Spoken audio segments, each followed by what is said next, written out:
สุขสบายดียามเช้าตื่นนอนแล้วบ่พี่น้องพอบ้านพอเลาะเราได้มาถ่ายทำเนาะถ่ายทำส่วนครัวเชียงเมี่ยงเออส่วนครัวเชียงเมี่ยงก็คือพอบ้านพอเลาะเนี่ยแหละบ่มีดินมีดอนแล้วก็เลยมาปลูกหมักแตงปลูกผักตามเส้นทางนี่เด้อมักแตงเด้อเป็นมากเลยเด้อเป็นมากเลยเด้อเด้อเออเนี่ยดิอันนี้ก็เป็นมากแล้วเด้ออันนี้ก็มักแตง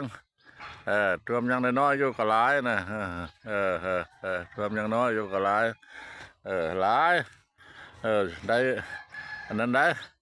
ด้กินกับแก้วกับจุย้อนอยู่ได้อันนี้มักเล่นกำลังเป็นดอกนะอันนี้ผักหอมป้อม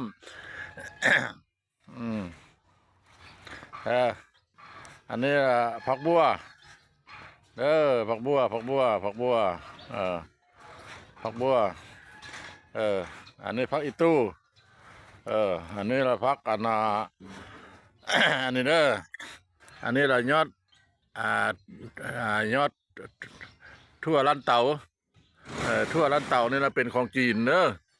เป็นของจีนเป็นของจีนนี่เด้ประมาณพอรอปลูกนั่น